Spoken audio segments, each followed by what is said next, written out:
There's a lot of anxiety and stress, and it's difficult being incarcerated, but I think it's almost impossible to be stressed and anxious while you're being creative. It's almost the opposite thing. So it's very freeing. Depending on the emotion, it takes you in different ways.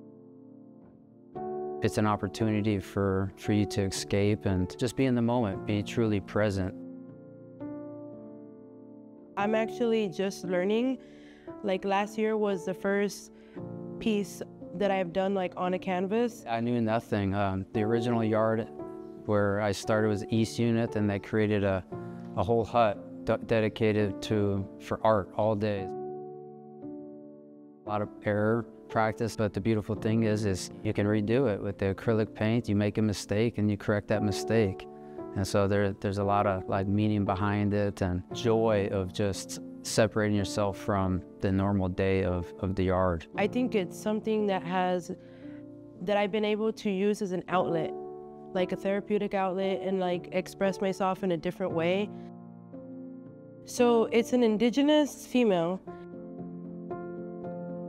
It's just getting in touch with my roots and getting in touch like where my family originates from, and just going back in time and like really thinking about like my great-grandma. I know she was an indigenous woman, and I know like culturally, as the generations have gone, literally we lose touch of where we actually come from.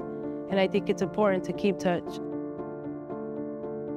So it's a bird cage with some feathers, and you can have a variety of meanings, but for me, it's finding purpose will set you free. And to me, it embodies Ink Incarcerated quite a bit. Despite our circumstances, if you can find something that you really enjoy, find meaning and purpose, you can set yourself free mentally despite our physical circumstances.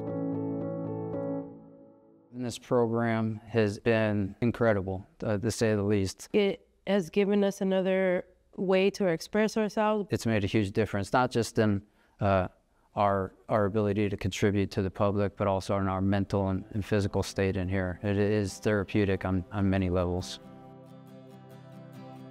Believe it or not, like we want to be able to give back to the community. I enjoy volunteering my time. I enjoy being part of something that helps others. So I think that's a huge joy, and also hearing back from family when they go and see artwork. Like, I didn't know you were an artist, or friends, I had no idea you were an artist. I said, neither did I.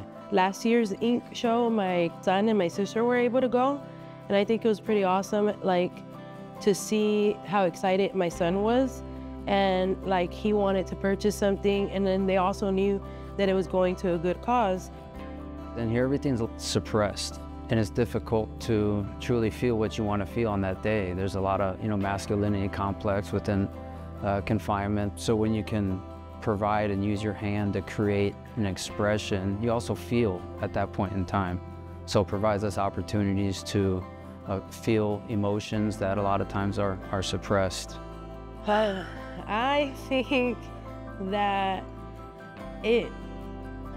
art not being perfect relates to me because I'm not perfect. This, I almost had to scrap this artwork because I see all these imperfections, these lines not straight, and it drives me nuts. And in the end, it's like imperfection is the beauty in life.